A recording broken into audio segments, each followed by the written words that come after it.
Talk about is fasting. The term fasting means to abstain from food, solid food. And contemporarily, when we're talking about fasting, we're talking about liquid food as well, that is juices, fruit juices, and vegetable juices. Now, fasting, the term meant to abstain, and we usually consider a fast when you go to sleep at night and you wake up in the morning. You have a period of time where you break your fast, and they call that break fast. And that's because of the history of fasting. That's where the term breakfast comes from, or breakfast as we say, but it means break your fast. And another thing is a person should have their stomach empty before they go to sleep, and that's why they say, are you fast asleep? Meaning abstain from food, fast asleep. So the words, if you trace them back in their origin, you'll find out always refer to a period of time when people fasted. Now, for African people, fasting occurred during certain scheduled times of the year.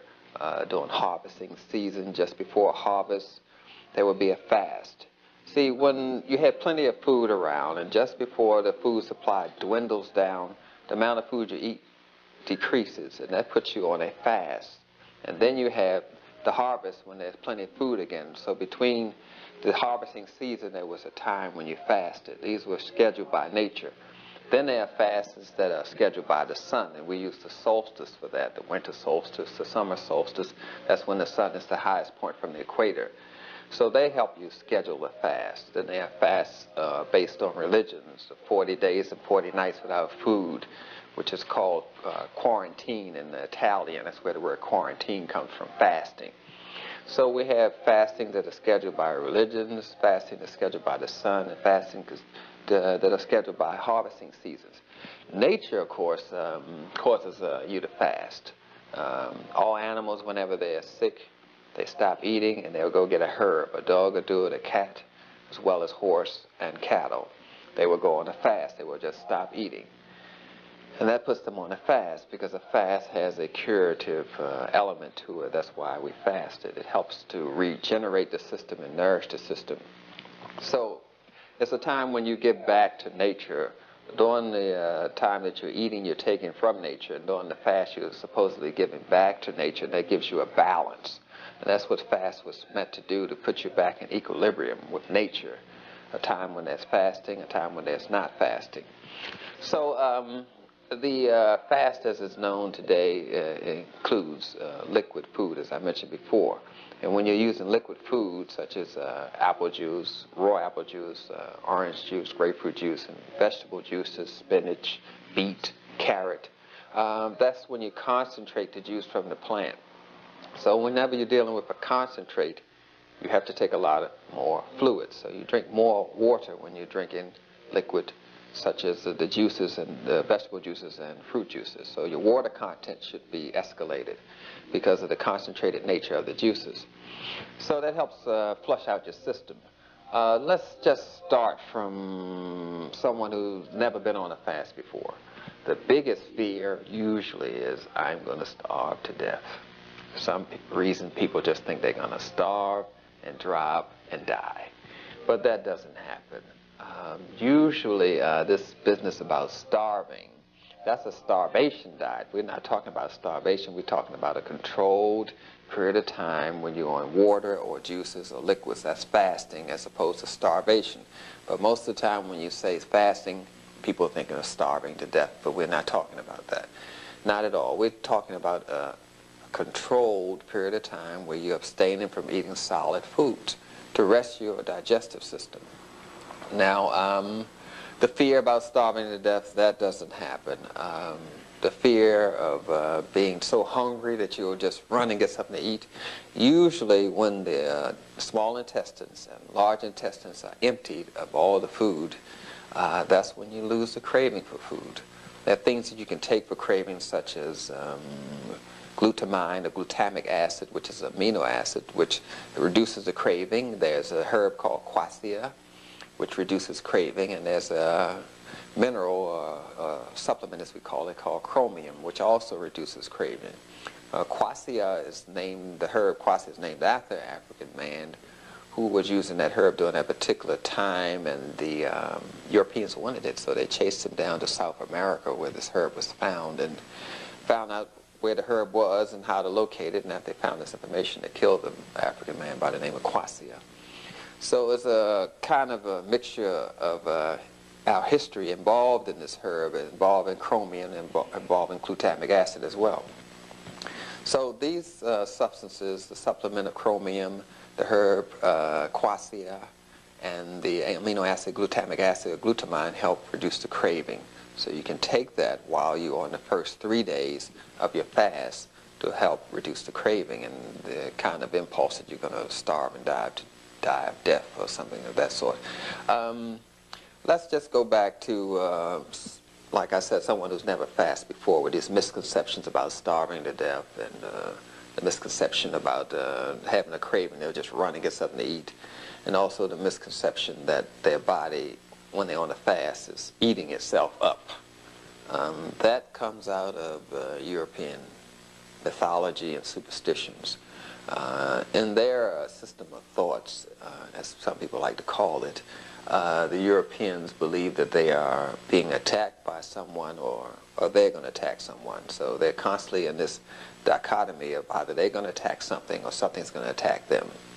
Either they're going to be attacked by a germ that gives them a cold, or either they're going to attack the germ that's going to give them the cold with some kind of medicine, or something of that sort. So they always believe in this attack and taking. Either I take something from you or you take something from me. That's based in their superstition. So they believe either you're eating or something is eating you. That's why they say, what's eating you? That sort of terminology comes out of European superstition and mythology. So they believe that when you go on a fast, that your body is resorting to cannibalism and eating itself. That is just plain stupid, actually. I don't want to be scientific about it anymore. That's just stupid. What happens is you have for example, you have a ship that's at sea, and so the ship is about to sink, and you figure the only way to save this ship from sinking is to get rid of anything that's going to hold it down, put too much weight on it. So you start throwing out the extra furniture you have on the ship, the stereo, the TV, the video, God forbid, I'm sorry, keep your video. Throw out the chairs and the tables and all that sort of thing to stop this ship from sinking. That's what the body does. It gets rid of all excess, all weak things that's going to stop it from preserving life. And that's what the Europeans call your body eating itself. That is not true. What happens is all the mucus and congestion, it gets in the way of the two cells rubbing together. See, one cell rubs to the right, the other rubs to the left, and these cells rubbing together creates energy, pure energy. And anything that stops these cells from getting together, the body gets away from. Because the body needs this energy, so it throws out the mucus. It gives you a cold, as you call it, and you may break out with bumps and things of that sort. It gets rid of it, throws out all these things, throws away all the toxins that are stored in the fat, because that is stopping the body from making energy, stopping the two cells from rubbing together. So it gets rid of all of this excess weight. And that's why you find after the first week of a fast, according to studies done in Sweden, and other European countries who have kept people in a glass container or isolated them in a room and watched them under scientific observation and only gave them water, they found that they gained weight in the second week of fasting because their body was creating pure energy. This is something that happens on a fast. I know it's kind of hard for you to probably understand, but the body is creating pure energy and therefore is able to gain pure weight instead of fat weight. And that happens during the fast. So around the third day is when your small intestines, which you call your stomach, this is your small intestines, the stomach is up higher behind the rib cage, your small intestines empties itself, the colon empties itself, and you no longer have any food in your body. That occurs on the third day of the fast, and that's when you lose the craving. So there's no fear about starving and your body eating itself, because that does not occur in nature. That's really just a superstition. So we start our fast the same way you start in life. You see, the food is introduced to you gradually. You're not born and in the first day of your birth, your mother gives you a full course meal. That's not how it's done, even in nature. So this fasting has to be introduced to you gradually. So what you do is you reduce the amount of combinations of food that you're taking into your body. You're used to eating maybe collard greens and a starch, a potato, and some meat, and maybe some tea and coffee, and a glass of milk, and spaghetti, and cheese, and whatever these other concoctions are that people seem to think of food. You're used to eating all these things, so you reduce the amount of food combinations that you have till you reduce it down to maybe 2 combinations of food. Say, for instance, you would just one day you would eat apples and oranges and pears and tangerines and melons and strawberries, and you start just reducing it down till the day before you go on your fast, you're only eating one type of food. Say you're just eating oranges all that day, so you're reducing the food combinations down from 3 to 2 to 1. You eat all oranges for one day. And then when you go on your fast, you're drinking one type of juice all day, and then you start drinking 2 combinations, pears and apple juice, and then you start making more combinations of juices, lemons and oranges and grapefruit. You're making more combinations, and that gives you a combination of nutrients. But this is how you slowly introduce these combinations to your system, just as it's slowly introduced to you as a child. So before we go on the fast, we reduce the combinations of food. We reduce the cooking time that you're used to having with food, where you're cooking food maybe for how some people cook a pot of beans for 2 days and collard greens for 3 weeks. We don't want to do that. We want to lightly steam the greens. So we're getting it to a raw state. And while you're doing this, always take a digestive enzyme, because your body is probably not used to digesting raw foods. So you don't want to tax the system that much. So take a digestive enzyme all the time while you're taking raw juices, so your body can get all the nutrients out of the juices. There is a fasting kind of craze where fast will save you from all these illnesses and this and that. But you can only get out of the fast what you put in it.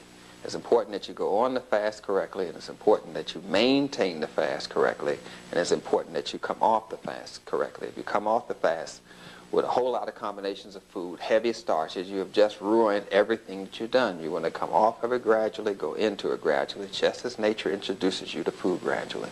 So we, for instance, the first day of getting into the fast, we'll just use 3 days.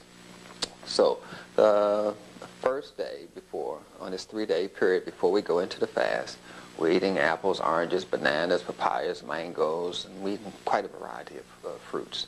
Because fruits cleanse the body, whereas vegetables tend to stabilize the body. So we want to cleanse the body. And so we're eating those combinations of fruits. And then we reduce it down to, say, 2 or 3 pears and apples and oranges. And then on the 3rd day, that's the day before the fast, we eat only one type of fruit, the fruit of our choice, whatever fruit you choose. And then we go into the fast, which can be a liquid juice fast, as I mentioned before, or a water fast. Now, we don't want to go into a week or 2-week or a month fast. We're not trying to do anything heroic here. We'll probably go into a 1-day fast to start off, and then gradually work our way to 2 days or 3 days or a week of just fasting on liquids. Knowing that we have to dilute these juices because they're too concentrated. So when you're making raw orange juice, you want to drink 1/2 raw orange juice and 1/2 water. Mix them together. And then you want to drink 1/3 orange juice and 2/3 water. Mix them together until the 3rd day of the fast you're drinking just water. And then you go out of that fast the same way you came in. 1/3 juice, 2/3 water. 1/2 juice, 1/2 water. And then you're drinking just the plain juice by itself without the water. And then you're going back into eating one type of fruit, then 2 types, then the combination, and then you're out of the fast again. So you can approach the water fast that way and the juice fast that way, knowing that there are certain healing elements involved in all the fruits and vegetables. They are usually based on the color breakdown of the melanin. The pineal gland makes the melanin, and it has a color breakdown, which we call indigo, violet, blue, and orange, and red, and green. These are the colors made from melanin. And we want to concentrate into our fruits the same way. We want to use a variety of colors, which gives a variety of nutrients, which stimulates the hormones in the fruits. Because fruits possess hormones, and these same hormones go into your body and stimulate the hormones in your body. Hormones drive the energy, give it a direction, tell it which way to go. So we're driving the pineal gland, which stimulates the pituitary, which makes a melanocyte kind of stimulating hormone, melanocyte stimulating hormones, which stimulates the melanin in the pineal gland. So we're getting into the whole triangle of the glandular system. We're stimulating each gland by the various colors. Usually, when you're dealing with the colors, the higher colors, such as the sun, which is yellow and orange and red, and you're coming down to the darker colors, you're coming closer to the earth. You're coming closer to the original source of the color, which is the pineal gland. So we want to use a variety of colors. We want to use purple fruits, such as grapes, and we want to use orange fruits, and we use green fruits, such as oranges, which are dyed orange by the Europeans. They're not really orange. So we want to use a variety of fruits, and the fruits that have a variety of colors, because usually they have at least 1 to 2 colors to the skin. They possess 1 or 2 or more colorings that stimulate the body. Because the body is a rainbow-producing instrument. The more of the rainbow you put in the body, the more of the rainbow you get out of the body. That's why it's important while you're on the fast to stimulate your pineal gland by blinking at the sun before noon and afternoon to help stimulate that pineal gland. That should be done every day, as well as taking a bath every day, because the toxins are being released through your skin and you want to get them out. So you take a bath to help flush those toxins out and get them off your skin. And the waste is accumulating because, as I mentioned before, you have this ship that's sinking. So the body's throwing away all the excess baggage. And so all this excess waste is accumulating in the colon, small intestines, large intestines. So an enema would be necessary. Enema can consist of catnip herb tea, which relaxes. And you can use a stimulant kind of tea also in that, a little bit of lobelia. Or you may want to add 1 or 2 leaves of senna, which is a laxative, to help get the waste out of the system. It's very helpful for the body to take some herbs like Irish moss, or some herb like slippery elm, because they form a lot of mucus and help wash the system too. So we want to be mindful. There are quite a variety of teas to be taken while you're on the fast to help cleanse your body, because that's the purpose of the fast, to regenerate the body, spiritualize the body, and cleanse the body. The fast is holistic. If we just look at it as a physical mechanism, then that's all we're going to get out of it is physical. We're going to be earthbound. We're not going to stimulate our mental being, our spiritual being, and our human being in its totality. So we want to use some herbs to help the healing and the cleansing progress along. We want to go and get some portiaco. We want to use some chaparral, some golden seal, echinacea, red clover, burdock for the skin, chickweed for the skin. Such herbs as that to help cleanse the body, knowing that the process is we want to pull the mucus from deep inside out. So we want to cleanse the lymphatic system with echinacea. We want to cleanse the blood with red clover. We want to cleanse the skin with burdock and chickweed. And looking at all the different healings we can do. Juniper berries for the pancreas, yarrow for the pancreas, red raspberry for the pancreas as well. We want to cleanse every organ system, including liver. We may want to cleanse that with some milk thistle and various herbs that are beneficial for the liver, such as dandelion. So we're going from one herb to another herb, working on each organ system in the body to cleanse it, cleansing the lungs with mullein and with ginkgo and with lobelia, as I mentioned before. And we need to work at not only the lungs, we have to work at cleansing the kidney. We can use yuva ursi, we can use buchu, we can use kuba berries, we can use palmetto berries. We want to cleanse each system. The blood, the kidney, the pancreas, the liver, the large intestines, small intestines with slippery elm, as I mentioned, Irish moss, those things that form a lot of mucus in the body. So we're using the teas, we're using the herbs, we're using the vegetables, as some people like to call them, the carrots, the beets, beet juice, carrot juice, we're using spinach juice, we're using the leaves of turnips, we're using turnip greens as well, and turnips and beet tops and carrot tops. We're using parsley. We're making a combination of vegetable juices to cleanse the system. So all of these are part of the cleansing action of the herb, along with the digestive enzyme, to release some of that burden of breaking down the food off the liver. The liver has other responsibilities in the body other than concentrating on making bile.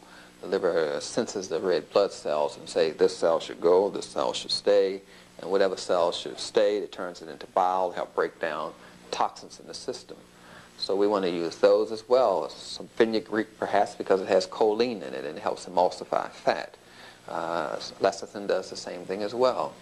And so guar gum helps slow down the burning of substances. So if you're having a problem such as diabetes mellitus or pancreas disease, then you not only want to focus on the yarrow and the raspberry and the juniper berries, but you also want to help slow down the burning process of the sugars. So you may want to use glucomannan, which is a herb. This helps slow down the burning, and guar gum slows down the burning and releases some of the stress off the pancreas.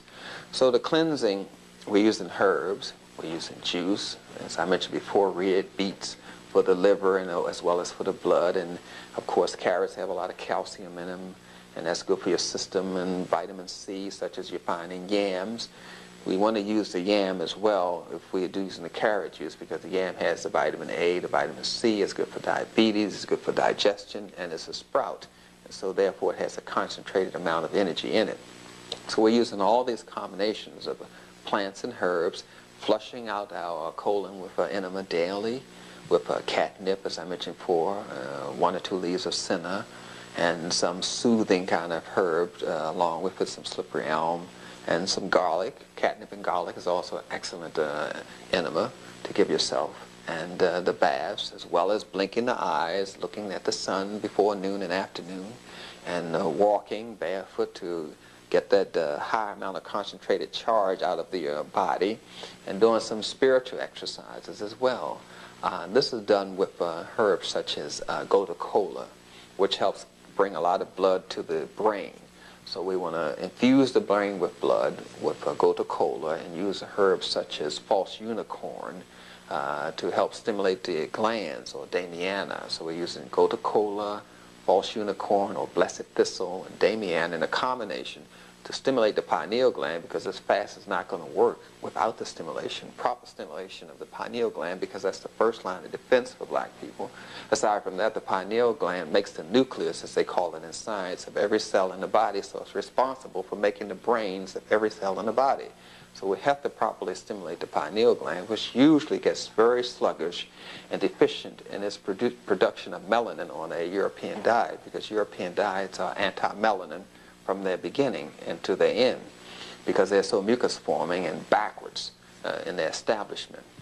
So we want to reconstitute and reestablish the balance of the pineal gland, and this may take some lecithin to help wash out the liver, to free it so it can help, because the liver gives the sugar supply to the brain that it needs to operate, and it may take some lysine, maybe 1 or 2 days of lysine in between your when you're on your water, not when you're on your juice. 2,000 milligrams will probably do that. And that helps reestablish the balance of the pineal gland, pituitary, hypothalamus, the thymus, the thyroid, and adrenal glands. Remembering that whenever the body is in a crisis, and the body perceives the fast as a crisis, it will fire off the adrenal glands, which sits on top of the kidney. And the adrenal glands make something called adrenaline.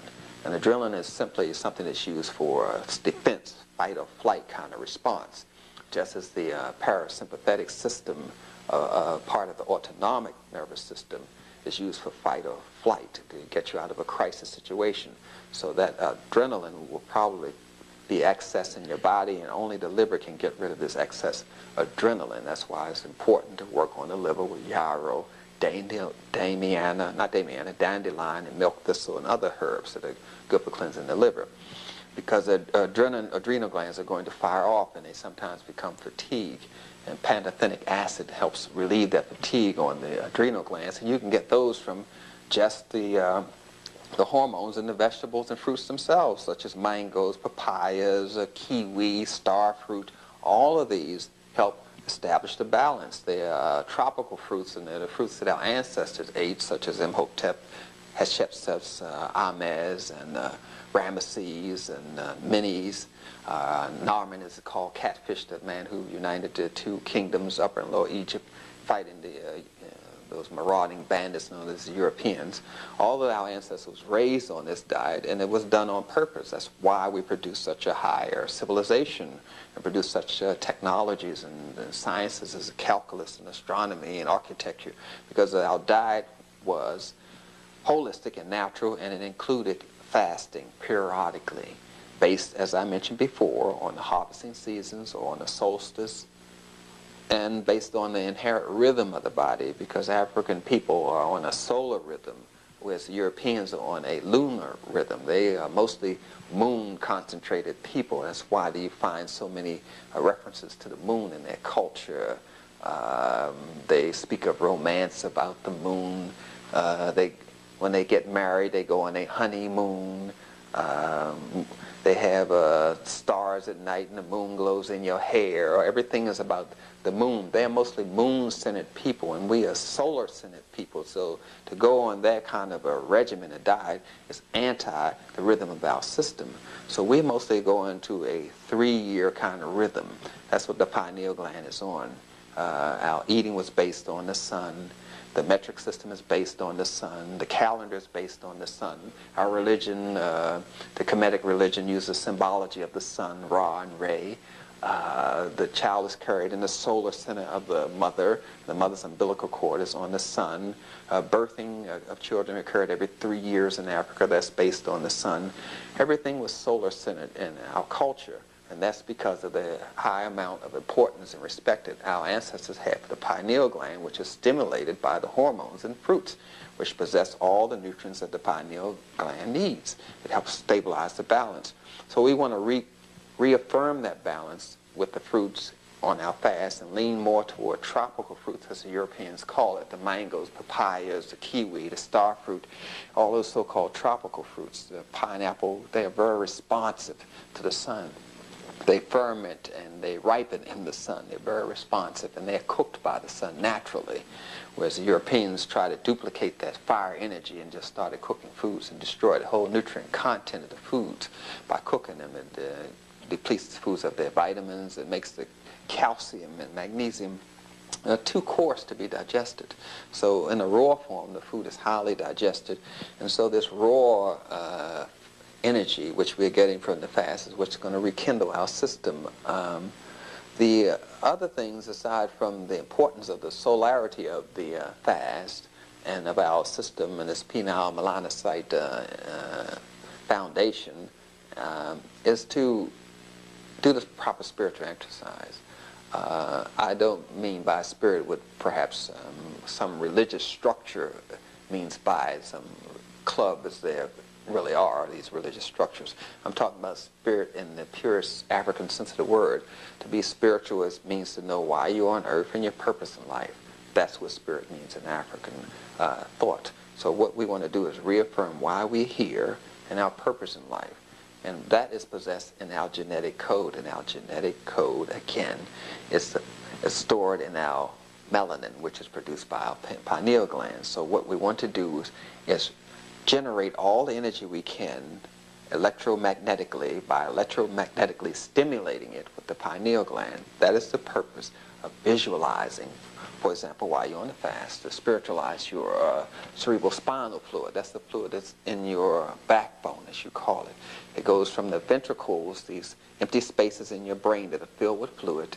This fluid is in it called cerebral spinal fluid, and it goes down your back and up your spine again. It's milked by your muscles. So what you do is visualize the cerebral spinal fluid down where your genitals are. Rest your hands on your knees, sit slightly forward, tilt your head down like this, and visualize the solar system. If you can't do that, just hold an ankh in your hand by your navel and visualize the energy coming up from there, slowly coming up your spinal column, slowly coming up to the top of your head, and going back down your spine again, back down to your genital organs through your solar center. That spiritualizes or gives your cerebral spinal fluid electromagnetic charge, because the pineal gland is rooted in the third ventricle, which we have that trinity again, the mother, the father, and God, the man and woman and God, the Trinity concept, which the Europeans call Father and Son, and Holy Ghost eliminating the woman because they have inferiority about their women for some reason. I don't know why. But in any case, we reaffirm this kind of trinity of man again and woman again. And that's what the pineal gland does. When the cerebral spinal fluid comes back up to the ventricles, the pineal gland charges it electromagnetically, and then it's sent back down. And they call that the regenerative principle, or generating yourself, or generating your tree, because your spine looks like a tree, and they call that the tree of life, with its branches, or they call dermatomes that go through your body all the way around, which the Chinese call meridians, which we call a tree. So we want to do that proper spiritual exercise while you're sitting or while you're standing. And while you're doing this exercise, deep breathing is very important. You breathe in very slow, you exhale very slow. You breathe in very slow, you exhale very slow. As you are visualizing and feeling your spinal fluid go up from your genitals through your solar center all the way up to your pineal gland and back down again, going from your right side up and your left side down. The same applies for women, except they have two centers. See, we have 12 melanin centers in our brain and 22 spiritual centers in our brain, where the Europeans have 2 melanin sites in their brain. So that kind of exercise limits us. And the Chinese have fewer melanin sites in their brain. So if we're doing a Chinese kind of spiritual exercise or meditation, it limits us because they don't have as many melanin centers as African people. The Chinese, the Japanese, we can't use their systems, and least of all, we cannot use the European system because it stops us from going to the 12 centers. The Chinese, the Japanese will probably stop at 7 and say you have 7 chakras or 7 energy centers in your body. That's what they have. We have 12. The Europeans have 2. So the highest melaninated people are African people, so we can't use these other cultural spiritual exercises because they limit us spiritually. They're anti-melanin. That's why I'm saying you have to approach this thing and understand that within your structure is the temple of God. That's why they call the body a temple, and explains all of these things to you. So we're going to go up in 12 times for our 12 centers and do it that way. Not 2 times, not 7 times, not 9 times, but 12 times. Deep breathing and visualizing this energy going up and going back down. That's the spiritual exercise that we should be on while we're doing this fast. Even if the fast is for 1 day, we can prepare for the fast using 3 days, do a 1-day water fast, and come off the fast in 3 days. And while we're doing this, we're taking enemas and baths and doing our spiritual exercise, using the sun properly, walking barefooted, and we're keeping clean thoughts in our mind. We're not against nature, we're not against ourselves, we're not against other people, and we are least of all not smoking, we're not drinking, we're not sneaking and eating meat, we're not doing any salt, any sugar, we're not using any lard or fats or any of these kind of modern European foods to contaminate and pollute and poison our system. So we're abstaining from that altogether. We're not into arguing, fussing, arguing with ourselves, because it takes practice to argue. So usually people argue with themselves, then they argue with another person. So we're going to do all of these things, create harmony within ourselves while we're on this fast. Remember that there's a very important about the herbs that I mentioned before, the fenugreek, the rose hip, hibiscus, beverage kind of herbs you can drink, hibiscus and rose hip, which tastes good and cooling to the body. Sometimes you may want to put a pinch of cayenne in one of your herbal drinks, or a pinch of cayenne in your vegetable drink or fruit drink to kind of stimulate your system. But we want to keep the whole body participating in the fast because it's a holistic fast. It's for your body, your mind, as well as your spirit. That's why we have the meditation, which Africans use, a trance. And we go into a trance state, which the Europeans call meditating, which keeps them in a kind of mediating part of their selves. We want to trance and go into a transition between ourselves and God, which we call a trance. And we want to do all of these things while we're on a fast, understanding that the fast is not going to destroy our health, it's going to build our health. It's going to regenerate our system. It's going to help get rid of the pollutions and toxins that accumulate in your body and get stored in your muscles and in your bones and in your fat tissue. So periodically, we should use fasting. Maybe once a month, once every solstice, in between the seasons, the summer, winter, and fall, for religious purposes, 40 days and 40 nights, whatever the schedule we're going to use, we should follow that. Fasting once a week is good also, where you eat for 6 days and one day you just take liquids. I mean, the fast can be geared to your needs, whether you're in a contaminated urban environment or in a country environment or not. You can gauge a fast for your needs. One day out of the week you're going to just drink fruit juice, raw, or vegetable juice, raw, and take digestive enzymes to help you break down the food, and take an enema to help your body get rid of the waste. So fasting is a tool that we should put in our lifestyles and make it rather important for us.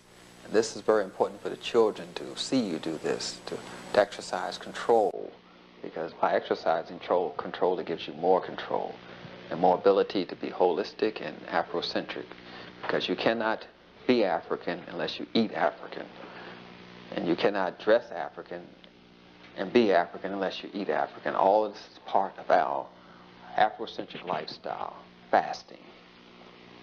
I hope you try it.